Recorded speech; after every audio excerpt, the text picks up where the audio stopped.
That's you. I'm recording, baby. Okay. It's recording. That one. All right, so Same difference. hey, we're back. We're live. Okay. So this is episode 11. well 10A, Technically, 10A, 10A, 10 10 and a B, half. 10 and a half, 10.5. 10.5. All right, we're in episode 11 right now. Episode 11. This is part 2 of the interview with Mr. Gary Frosso. For those of you that just tuning in, if you have a chance, go to iTunes, podcast live, or Subscribe on all formats. Subscribe on all formats. Subscribe on all formats. Everything. Facebook, Instagram, YouTube. Like and share with everyone, folks. Put a stamp on it, podcast. You hear us say it all the time. Just make sure you log in, register, subscribe, follow us. Share with everyone. Check out the previous episode.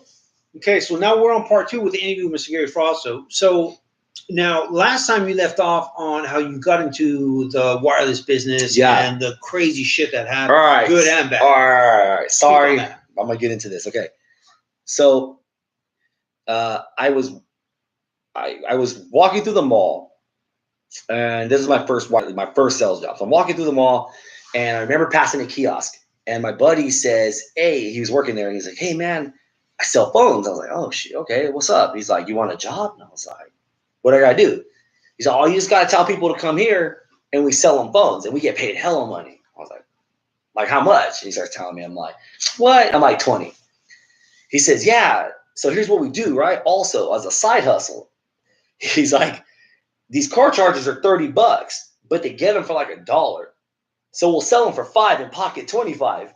So we're coming up on cash at the end of the night. And I'm like, what? You know, I'm already kind of like, I don't feel right about that. It's not my gig, but I'm like, all right, whatever. Just I want to get an interview. So I get an interview, get hired at this job. And basically where I worked at was I was on the side of the mall in the Valley Plaza, where when you walk by, we were the ones that were like, hey, want to buy a phone? Want to buy a phone? Want to buy a phone? Like, we try to stop you to get a phone. Yeah, that's in every mall. So if No. No, they had the kiosks. Kiosks, yeah, right? kiosks. Yeah. But yours was different. At that time, it was not okay to do that. Like, the malls disliked that. So you could get a fine. They could complain about you, etc. But like just to compare how that made a difference between other locations was this. We were right there by JCPenney's, kind of by Cinnabon. And that was the dead side of the Valley Plaza. Yeah. And the other location that was like us, but a different vendor, but sold AT&T, was in front of the food court. Yeah. The busiest side of the mall. Money. They probably sold anywhere between like 80 to 100 phones. We sold anywhere between like 200 to 300 phones a month. Because we aggressively were getting people. Like, we were taught to greet. If you don't greet, you don't eat. That's when we became all these dumb people. Like, you don't greet, you don't eat. Closed mouths don't get fed. You know? Like, it was crazy. So basically, my first day, which I wasn't even paid for, I just basically showed up on a Friday, and I'm like, man, what do I wear? And they're like, just wear some dress clothes. I'm like, okay, whatever. I threw on some Dickies. I remember black Dickies. I had a blue button up, all baggy, like I was going to court. Tucked it in. I think I had, like, at that time, they were like brown. They were called Buffalinos, like black boots. Like, they were like the big boots, like the Cholo boots. Yeah. I think I had something like that. And I had a clip-on tie. And I remember showing up, and I was like, what do I do? And this guy goes, look, I'm going to give you a phone. All you have to do is stop him. I'm like, stop him and do what? He's like, just say anything to stop him and bring him over to the booth, and we'll sell him. And it's out of you, and it actually was out of me and the guy that got me the job. Okay. He goes, it's out of you two, and whoever brings the most people in gets to keep the job. That simple? Gets to get hired, basically, because I wasn't even hired. Friday, Saturday, Sunday. I just run out there, stop people. I had no clue. I'm like, man, I want a job. You know, I'm trying to get paid. End of the weekend, it was like, all right, you got the job. And the other dude basically had to free up room for me, so they had to let him go. No way, your buddy that got you on got cut off? Yeah. Holy crap. So then I get in sales, and you know, there I was able to come across some like really good mentors. And if I could explain anything of what it was at that time, it was like this company basically wanted to hire anybody who wasn't furthering in education. So it was like, if you weren't going to college, they wanted to hire you, because they knew that if you came from a rough background or came from a background with no money, it was easier to keep you employed once you started making money. Right. And then they would teach you kind of like bad ethics on how to spend your money, so you would stick there and keep making more money. Wait, how will they show you how to spend money badly? Okay, so basically what we would do, so like I get in there and I'm like, I want to get paid. And I start selling, start learning. And then my mentors, like at that time, were like my sales manager and general manager and district manager. Okay. So my old general manager would have us read books. Like he'd have us read inserts of books on how to like talk to people, body language. I mean, we didn't know. He would just be like, here, go read this book and then come back and tell me about it. Shout out to Frank. Wow. Shout out to Frank Solis. And then Dave Smith was my DM who kind of like covered that. You know Dave, right? Yeah, Dave Smith. Suge White, big guy golfing. Suge White, yeah. So that was my district manager. Shout out Suge White. All on the same page, like about that, right? About just growing and becoming a better salesperson. They'd make you watch Boiler Room, Glenn Ross. Like we were all into like that. Like it was all about just hustling moves, yeah. And I mean, we did some unethical things when you came in to get a phone. Like if you wanted one, we'd sell you 5. Yeah. Even if you need 5, like we just knew we were going to sell you 5. Like just the way we did it. Yeah. But we were really, really good at selling. And so I remember I got promoted I was going to get to an assistant manager position. And I'm 20 years old. I'm turning 21. At that time, I was going to have my first daughter. Okay. So kind of backstory. So then I find out their mom at that time, she's pregnant. She said, I'm pregnant. And I'm like, holy crap. Like at that time, like I felt like my whole, like, you know, when you first find out, you feel like your whole world just ends. Well, I was 25, so I was. Well, even 25 though, still, you can't say you were like, oh my God. No, like, my world didn't end. I was like, yes. You were still like, kind of like. Accepted it. So then I'm like, whoa. So then I remember going to my mom's house and I was like, hey, Mom, you know that girl that picks me up all the time, like out at night? I'm like, yeah, like, yo, she's pregnant. We're going to have a kid.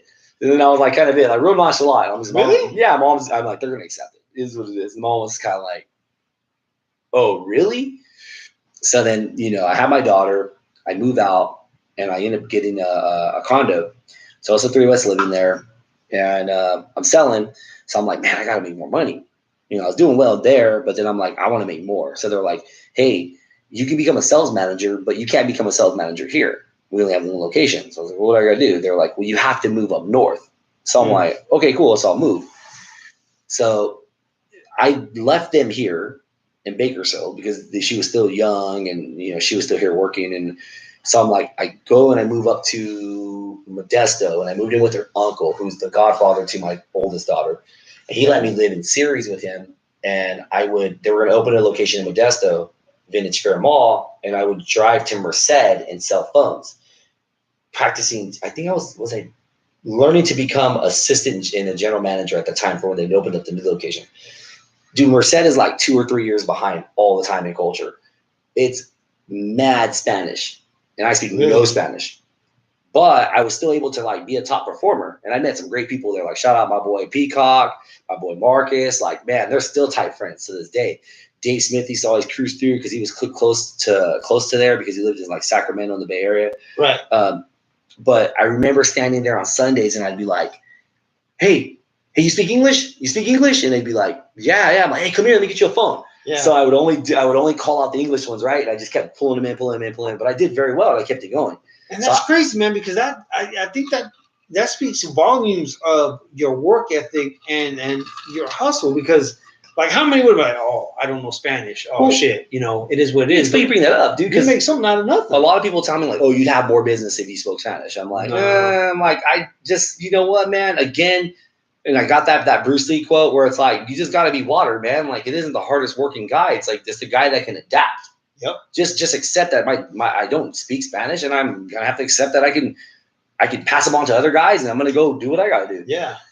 So I learned that position, right? And keep in mind, we work open to close. Like, you know, we're basically a bunch of kids making, you know, 5, 6, 7 grand a month, and at that time with no education, you're just like, oh man, I'm getting paid. You That's know? a lot of this money at that point in time. Yeah, you know. So then I get transferred, and then then I'm working like straight weeks, and then I come back to Bakersfield to visit my family, my kid, my oldest, Isabella, and we were tight, you know. And then I go back in town. So I mean, I'm doing this for months. Get sent to Modesto, open a location, start working there. Open the location, we do well. Now they move out there. Doesn't go so well because I'm young. I've been on my own. I don't want to settle down. They moved back to Bakersfield, and now I'm commuting back and forth. Like every so often, I would go every week, come back. Every week, I come back. So I'm like, that's how I'm seeing my child for the first couple of years of her life, and I hated it. But I mean, I really didn't know anything else I could do different other than this, right? Because it was making income. So I'm like, okay, what do I gotta do? I gotta work my way up. So then they're opening 2 locations in Fresno, and when they're opening these locations in Fresno, I'm going to get the locations. I'm trying to get the locations. So I get sent out to Fresno to start working in Fresno. So then like during that time, they're like, yo, if you can just do really well with this, we might be able to promote you to like a district manager. So where I get to run multiple locations. Well, if I do that, I can actually move back to Bakersfield. So I'm like, okay, I got to get back to Bakersfield. I got to get back to Bakersfield. So I start working there, and I end up, and it sucked because we used to do this to people and we knowingly did this, but like you would basically recruit people and you had to make them, basically you couldn't show you were committed unless you moved from a different city. So like we'd go pull people that we knew were good and we'd like, you want to get promoted, you got to come over here and you got to move. And you'd always tell the story like, oh, I did it. You know what I mean? You want to do it? You know, like, so you basically, you know, they'd move up with their lives and they'd come. All this time, man, we're making money, we're ego driven, you know, we're bad spending drinking, habits, spending money on stupid stuff, partying all the time, going to work the next day. I remember mornings where like some agents would be like, reps would be drunk, go back because they had open location and sleep on the floor in the location just so they wouldn't be late. Because not only as management did we know that you were doing that, but we ruled with an iron fist. So it was like, yo, if I could do it, you're gonna do it. And if you can't do it, then get the fuck out of here. Like, you know, because like there was that mentality, like you had to. Like we're all riders in this together. We go out of the team, we come back as a team. You know what? That's crazy because Kobe Bryant said the same thing. Yeah. Right? He said that he went out with the rookies that would come in. They'd be like, oh, partying up. They got the contract. Yeah. We go out to the clubs. He's like, all right, I'll go out with you. Go out party till like 3, 4 in the morning. Oh yeah. Go to sleep. Hey, wake up. There's Kobe knocking at like 5 in the morning. Hey, let's go. Like, wait, what? No, man, we just got going. No. I did what you want to do. Now you're gonna do it the way I do. So you guys had the same. Yeah, it was weird, but I mean, I created a lot of really great bonds, right? As management, I was always, because I used to manage, recruit, hire, train, manage. It was always like no matter what, and I learned this really quick. And there's one thing I'll pull from this, like, right, you go hard, you try to beat the competition, you compete, you know. And then not only that, but it was like one of the biggest things, and I'll get to this when I transitioned to a district manager. I remember it was me, my buddy Roy, and Dave Smith. Dave Smith was my district manager. He was the position that I wanted to get. He wanted to go up north and get out of the Central Valley. So we all lived in this apartment off of in Fresno, off of Bullard, I think it is. Yeah, Bullard. I think so. And he would basically get up every morning, kick our beds, and Dave would be like, yo, get up and go to work. We'd be there from open to close. So basically, like, call it like 8 a.m. to like 7 or 9 or 7 or 8 every day, right? And we were on salary, so he could do that. So he'd wake me up. I was the general manager. He'd wake up Roy, who was assistant manager. And he'd go sit down on the couch with a bowl of cereal. And you would never question that he would do that, right? Because you're like, well, he's the district manager. He got there. He earned his position. And it was almost like a hierarchy. Like, that's how we respected it. Like, you knew that guy ahead of you did so much work that he earned that position to do what the fuck he wanted to do. Yeah. That you couldn't question it. You know what I mean? Like, if you're going to question it, you better be able to produce better than him to take his position. Like, that's it. So, but one thing I loved about it, I learned, was that, like, every time we got off of work, as soon as we got home, we'd get home, we'd change, and he'd be like, hey, guys, every day, I'm take you guys to get some steaks.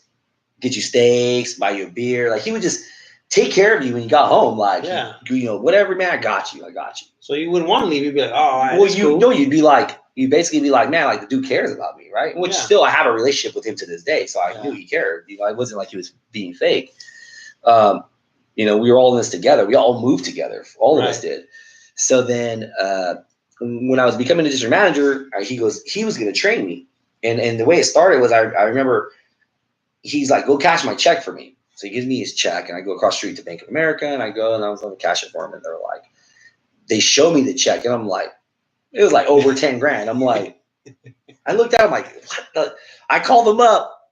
I was like, how do you make this much money? Yeah. And he's like, oh, you ready to get that position? I was like, yeah. He's like, all right, I got you. So, all right, cool, let's do this. So he was already trying to transition out and replace me with him. Right. So he would start taking me to all the locations and driving me around. We'd go up and down all the way from like, I think it was like Victorville up to Modesto. All these locations, right, in between. And it was our goal just to go every day and check in on the location, talk to the management, see how things are doing. Basically just keep the morale up and then to see what's kind of stopping the progress and help them out and support them. So one thing I learned from him that always stuck out to me was like, a good leader is never going to ask what you have out. A good leader is never going to ask you about yourselves right up front. Yeah. So every time he called, he'd always be like, hey, man, how you doing? Good. How's your family? Good. Cool, man. How's the week been? He'd always talk about everything other than work before he asked you, so what do we got out today? Or like, how come the numbers look like that? Yeah. And then it always made an impression on me, right? He's like, you have to show people you care first before they care to follow you. Right. So going forward, like I've always thought about that. When people come to me and always in coaches or whatever would always come to me and want to have those conversations about that, I was always like, man, you don't care about me. How can I follow you or follow your game plan if you're not trying to get to the root of me, right? And then he would teach us. Dave also kind of got into the point where it's like, you got to learn about the people. Not everybody can sell like you. And then it was like, not everybody's going to function like you, and everybody has downtimes, and you got to like, you still have to care about that problem and do whatever you can to help them within the company standard to help them become better if you feel there's a reason they should be better. Like maybe they don't see something in themselves. Right. So I learned a lot about that, man. And then I got that position, worked up and down, did what I had to do, region won a lot of goals, top producing, district manager, etc. But, one thing I said, I learned how to sell, work with people, manage, lead, train, hire, fire. I mean, a lot. I mean, it was a crash course between 21 to maybe 24, 25 or something. Wow, that's past 3-5 years. So then I had another child, and then I came back. I was already back in Bakersfield. We were living together, bought a house and everything like that. And then they were like, yo, you got to go to LA. So then I went to LA and I became a market director. So then I went from running like 8 stores to like somewhere plus like 50 stores. Damn. In LA. Had no clue. There's like, go out there. Come to find out, it was like a shit show, basically. LA was going to close eventually. So it was like, just basically keep it together and do whatever you can so people don't steal and just continue to produce numbers and all this kind of stuff. Oh, damn. So I hit all the locations, I hired, I trained, and all this kind of stuff. So kind of the same, I took the same mantra from here to there. I got dropped in as a market director, had no clue what to do, run a sales meeting and just get on it, like motivate. Yeah. All right, let's go. So you start motivating, right?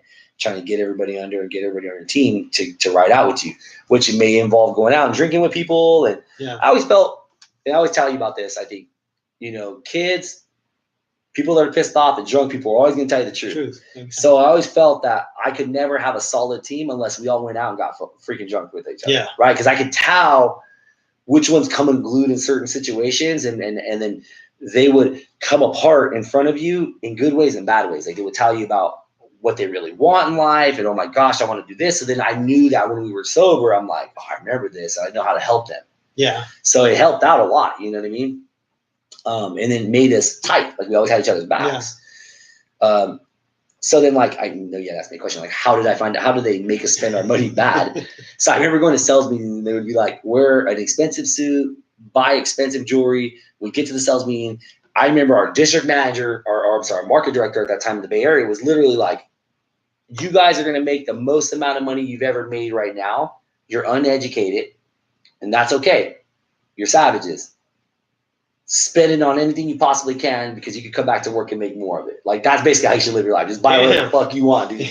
And you're like, okay, like, why not? They're showing you fools with BMWs, deep dish wheels, and Mercedes, and everybody has Lexus, and the oldest person's like 25.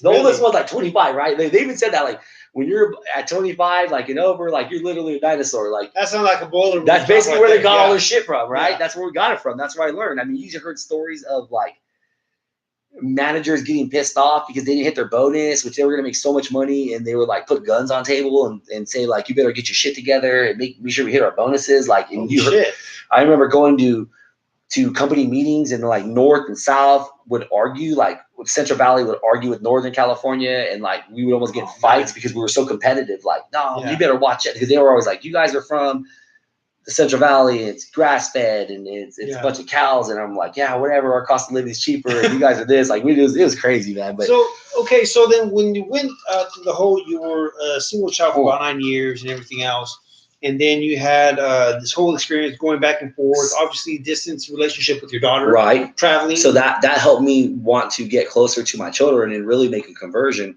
But Yeah. where it got crazy, and I started realizing like how you're just a pawn in business, is I remember getting fired. So I get fired from this company, and I thought to myself, I've been with you guys for like 6 years. Right. I've given you everything in my life right now, and I've moved with no question. I've never questioned you guys. I've done everything. Everything you've ever asked me to do, I've done. Yeah. I've left my children, all this, and you fired me? Like, doesn't that mean anything? And Yeah. they were like, nope, it's just business. Damn. So from that point going forward, it was almost like I realized I don't ever want to be in that position again where somebody's going to control my outcome. If I'm going to crash and burn, I'm going to crash and burn because by of your myself, terms, yeah. not on their terms, right? And that's what's kind of, I didn't make that leap quick into real estate, but that's what planted that first seed where I was like, everybody has an agenda. Yeah. And it's not what you can do for me, it's what you can do for me today. Yeah. You know what I mean? Like, because then tomorrow you're going to do something for me again. So that kind of was like my upside in my personal life, but downside to getting out of that type of corporate world of things. Yeah. So then I get fired. I move back to Bakersfield. Then I continue to do a couple management wireless positions here. Then I get the gym membership. I love working in shape. Learned how to cold call in shape. Yeah. And then from there, I started working at a company called Stanton Optical. So in sales, we tend to follow each other. We'll jump from place to place, kind of like you see in real estate where we go from brokerage to brokerage. Yeah. So my buddy leaves and he goes to this place. He's like, hey, man, we're optometrists and ophthalmologists. We're going to be like doctors.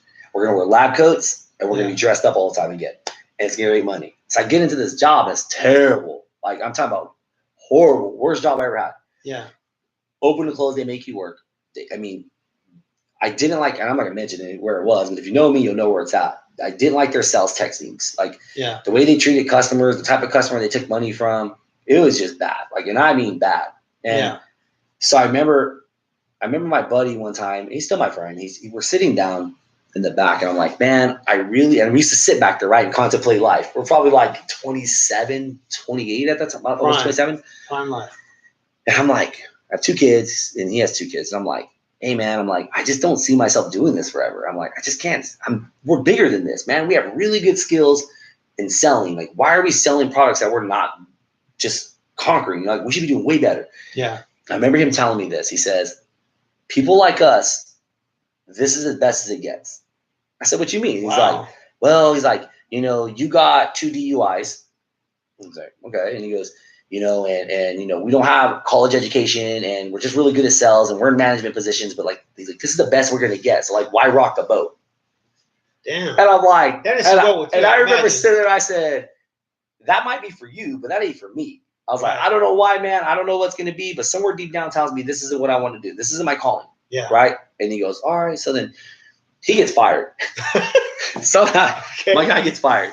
And then next thing you know, he's in my ear like, oh, that place? No, that place is ridiculous. Like, so he's, because once you get fired, you just want to bring everything down. Throwing shade all over. Okay. So I'm like, become the general manager and I hate it, right? I don't want to be there. I can't stand it. I'm going home. At that time, I was dating my soon to have been wife. I was like, man, I hate this place, man. I just can't stand it. And she was always really supportive. Like, do what makes you happy. If this isn't what you want to do, I support you. Do what you have to do. And I'm like, but that's what we have to do now. So then we were just renting, because I had lost my house in a short sale when the market crashed and business all dropped. So then I remember, because at that time, when I lost my house, I had freaking Beamer. I don't know why I bought the Beamer. I had a Chrysler 300 because I liked a music video that came out, so I wanted the Chrysler 300. Jeez, that's a bad financial advice that you got from. I had a brand new built house off of on Rockefeller Street, brand new build. I lost it. I remember short selling it. I remember sitting in my room. We might have to go an hour on this, bro. I remember sitting in my room and I was on my computer. I'm like, I just got fired.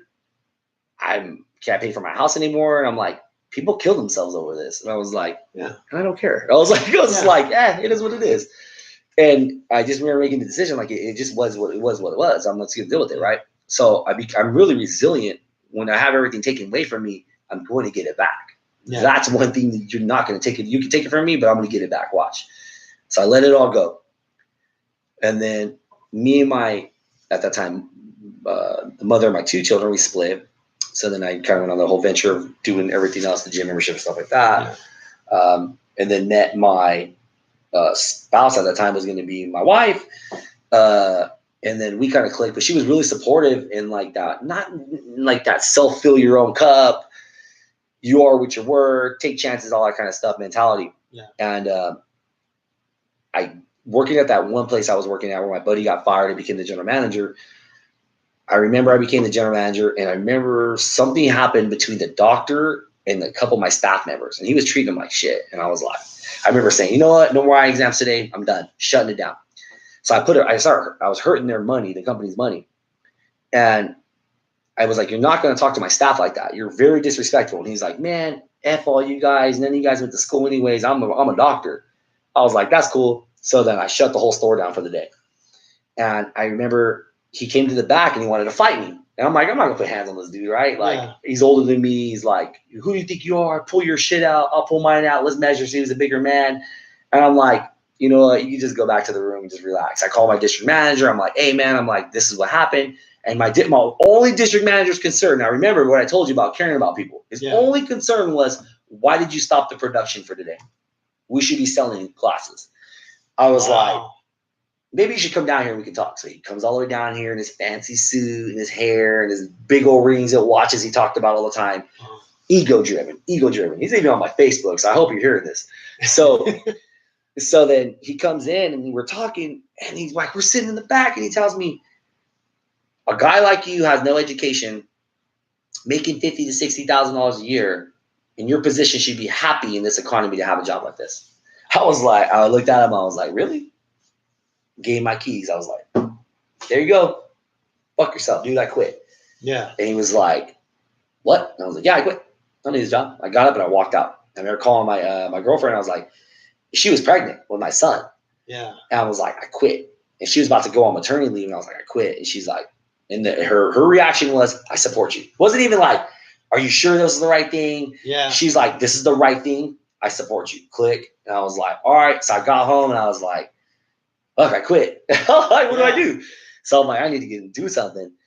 So then, I sued the company and then won. But and that took forever. Real quick. Class auction lawsuits take forever. And I got a lot of my friends paid too, and they were happy for that. You know who you are. You're welcome. So again, another corporate, you realize corporates don't give a shit about you. Yeah. So then I remember I'm like, I got to do something. So then was we married? No, she wasn't pregnant at that time. No, I think we were married already. Yeah, we were married already. Because I remember saying, and she was pregnant because she got pregnant after we had got married. And then I remember telling her, I'm like, well, okay, we can't have this place anymore. We got to do something. So we like got everything. I was like, we got to get out of this place. So we got out of the place, downsized. And I remember we were talking to my mother-in-law, and I'm like, hey, can I move in with you? I didn't want to do it. What was that like? Well, I mean, mother-in-law had a big ass house, and it was her by herself. And you know, one thing I learned from them was like they help each other. So like because they had those types of things where it's like if stuff gets rough, move back, but grow to become better. Right? Yeah. Because I can't move to my mom's house because your house is too small for all of us. Because it was 2 of us at the time, 4 counting the adults. So we move in. She gives us time. I'm like, give me 1 year, I'll get my shit together. I promise you, I'll get my shit together. So then she has the baby. I'm staying at home because I have no job. So I'm like, I'm going to be a stay-at-home dad for a little bit and watch him and then do the stuff with the kids and stuff like that. So I remember telling myself, okay, I have to fix this. And then my sister-in-law was like, get into real estate, meet this guy. He's really good at cold calling and prospecting. You probably would fit him really well. So I started going to the office and watching Lee Barrison do that business. And I'm like, shoot, man, I mean, this is kind of up my alley, what I do. I'm just going to do what you do when I get my license. And can I work with you? And they're like, yeah. So during that time frame, I spent like 6-7 months think before I got my license, just like, I'm going to better myself, right? So I started reading. I started like watching different YouTube videos. There's so much content on YouTube and Google. There's so much. I started like unfollowing people, following certain people, and I really like tried to like push out a circle and bring a different circle in, and posting a lot of positive stuff, right? And a lot of it was just for me, you know, like positive this, like I felt, you know, motivational this, and I started getting people gravitating towards that vibe. You know, people were kind of feeling the same way I felt. Were you trying to be more positive in a negative situation to kind of further reinforce yourself, and you know, hey, I'm gonna move through this. Right. Because I think I'm sorry, I didn't mean to interrupt, but I think the transition from you know, being single, having kids, and then kind of doing your own thing, that, you know, you talked about how you ended up getting married. Yeah. And for those of you that have been following us, you know, now it's a divorce situation. How has that transition been from like, hey, you know what, I know who I am, knowing the family's like this, and then like mentally, some people would crumble and be like, I can't do this anymore, life's over, and just give up. Yeah. What would you say has actually sustained you to keep you pushing going forward to continue to do? Is the mind state, has the mind changed in different aspects of what you want for yourself? Yeah. So you definitely, you know, I heard this before, you know, you have to marry well, right? Okay. It's almost like a team. It's a partner. It's someone who's going to support you. They got to be on the same level. You got to be open and honest with each other, because I mean, if there's a certain grind that I think that goes in with this type of business, you know, or any type of business that has to do with the entrepreneurship, or just businessman, or even just even being the highest paid employee at Twitter or Facebook, you know, like there's still an amount of responsibility that goes with it. So I had a great support system, you know what I mean? Like she was always there to support what I needed to have done, right? Like, you know, do what you got to do. I'm here, but not just being that type of person was like, I got you. It was like more like, let's talk about it. More like how are we going to grow this together? Kind of shit like that. So it was more of like back and forth and being able to intellectually have conversations about this, right? Okay. Never complain. I always did most of the complaining, right? Because I'm always real negative at that time. I always complain. And it was always like, well, what do you want to complain about? Like let's just get back on the boat and keep grinding. So that helped out a lot. But in the midst of getting into real estate and setting these goals that I felt weren't really my goals now that I look at it, and they were just other people's goals, that was almost the end of our relationship, because I took what I thought both of us wanted together, and then it became what I just wanted, and then it became what someone else was telling me that I wanted, and then it became like so stressful that I couldn't deal with it so fast. Yeah. That it put a lot of weight on us. And when we had our fourth child, Bailey, you know, she really needed me to be there, and I wasn't there. You know, it was more like, oh, you got this. And I wasn't supporting. You got this. I got this. I got to go do this, and I got to perform, and I got to bring checks to the table, and I got to feed us. And I had this big old idea that I needed to have bigger, better, badder from bad habits that I developed. Right. So I always thought that I had to have I bought a house. Like my first year, I said, I'm going to get us out of this place. I'm going to buy us a house. First year, bought a house. Paid off all our debt. I want you to quit your job. She could quit her job. You know what I mean? I'm like, these are all the things. I got boom, boom, boom. But then somewhere along the line, I just started thinking that the more I threw at it, like the more I just thought that I was just bringing shit to the table. You were doing what you were supposed to do. Yeah. So like the family just wanted me to be there to help prepare the meal, not just throw the food on the table and be like, here, you guys get it, right? They wanted me to be a part of it. And I distanced myself from that. And I conditioned myself to think that this is it. So like if you're in a relationship and you're arguing with your spouse or your significant other and they're not getting it, like, and I've told you too, like you gotta talk to them and put them on the same page as you, so you guys both, because her perspective is that she's feeling left out in some way, shape, or form, and you may feel a certain way about it. You got to be on the same page, and it's not always going to click. It's always you're always going to get off of it. But that's one thing I learned before from her was like, you got to communicate. No matter how much you don't want to communicate. So then you kind of it got real choppy, but I mean, I just remember the coming of like, I needed to grow again. was when we were sitting in our house, right? So I had my house. I'm like, man, I got this house. It's 4-bedroom plus office, 4 bathrooms. I think it was Very brand nice. new, like Very 30, nice house. 3,100, 32. I say 3,200. Yeah, it's a big ass Square house. feet. Very I'm like, lavish. hell yeah, dude, I got this. I got all my shit, whatever, right? And we keep going. And I want to do this. I want to do that. My goals are getting bigger and bigger and bigger. But we were already kind of on the outs. And I remember her telling me, like, she looked at me dead in my face and she's like, when is it enough? I was like, what do you mean? She's like, when's it enough? I was like, what are you talking about? She's like, did we need this? And I'm like, what? She's like, the house. I'm like, but yeah, but we need this. She's like, no, but did we really need this? Like, we had something already. Did we need these cars? And I'm like, and then she was like, do you need to make this much money? Do you need to keep having these big goals? Like, when is it enough? Like, when are you going to stop thinking about all that over there? And when are you going to be here? And I'm like, it didn't click at first, you know? And then I'm like, whatever, you know, like, it is what it is, you know? Like, when shit happened, we went our separate ways. But kind of fast forward now, like, that kind of just puts me into positions where it's like, I had to go through learning what I learned to sell, to be competitive, to be resilient, and then to lose that, what I thought I wanted, or what I thought that was my foundation was going to be, you know, never forgetting to be a great father, you know, and always be there for them no matter what. Right. To now, to where it's like, is chasing that carrot what I want? You know what I'm saying? So like, is it a turn on? Do I really want to do that? Like, you know, so now kind of where we're at, like, you know, we talk about it a lot of times, it's like taking the pressure. And we were talking to Dylan about this today. I was like, man, go to, you know, hey, I want to go to the gym in the morning, go to the gym in the morning. Like, you know, that phone call's going to be there. Like, no one, everybody's that you hear is trying to teach you how to become a better salesperson or to hit this goal, but no one's telling you how to just enjoy the moment. No one's trying to tell you. No, they're not telling you. They're just creating you to be a monster. Like, I got to do this, I got to do that, I got to do this. But like, what the fuck?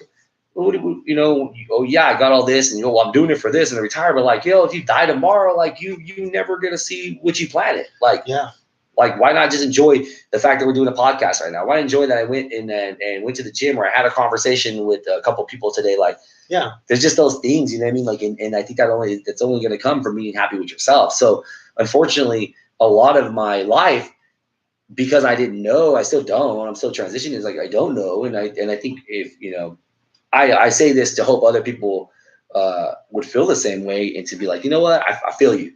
Like, what I thought I knew, I didn't know. You know what I'm saying? A lot of that was just armor, a mask, like to say, you know what, I got to be this, and I got to be the biggest, baddest in the room, or I got to be the biggest alpha male, because like, that's what I have to do to put on, to show, to get accepted, to fit in, instead of being happy with myself. And like that, not being happy with myself, lost my wife. Not being happy with myself maybe put me in the positions to get those DUIs, or to, you know, maybe miss opportunities and stuff like that. Right. But what I've always learned, even when I was down to no money ever in my bank account and I made a comeback, was I'm resilient.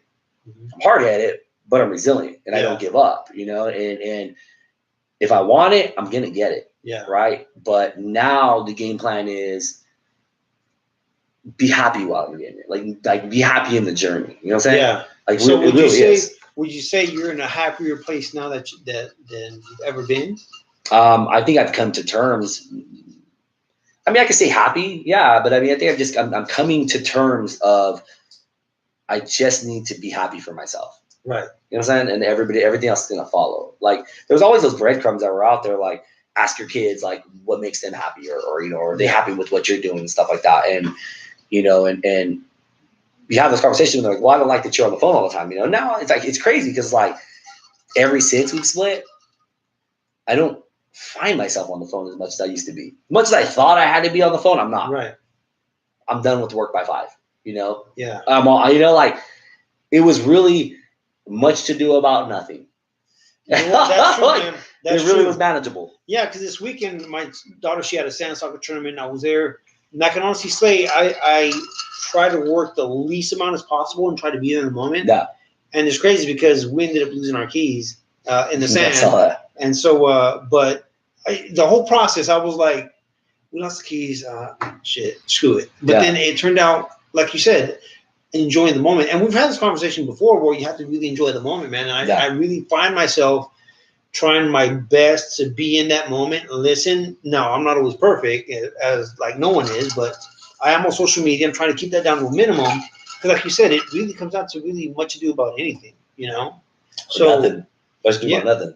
You know, so well, that's going to conclude. We went a little bit over, so give you a little bit extra on that tidbit. You know, I mean, I wish we could. There's so much more we could always go into. Obviously, we might have some more in-depth interviews, you know, because I think you'll just kind of see a lot of our personality come out as we talk and everything like that. But hey, man, I appreciate you guys listening. Again, follow, subscribe. Hopefully, I can give you some tidbits to help out a little bit. Put a stamp on a podcast on what? Facebook, Instagram, YouTube. Like, subscribe, share with everyone. Thank you so much, man, for sharing your insights of Mr. Gary Frost. So I don't know about you guys, but I had a good time swimming in Lake Gary for a little bit. You know what I mean? It got a little thick at times, but it was good, though. It was good. So if any of this resonates to you guys, please take it, run with it. All we can do is inspire, motivate you to be a better person in any aspect, work, relationship-wise. We're not professionals, but if we can inspire you to do something good and make you happy, that's what it's all about. Boom. All right, guys. Folks. Have a good one. Catch us on the next one. And we're out. Get out. All right, folks. Thank you very much.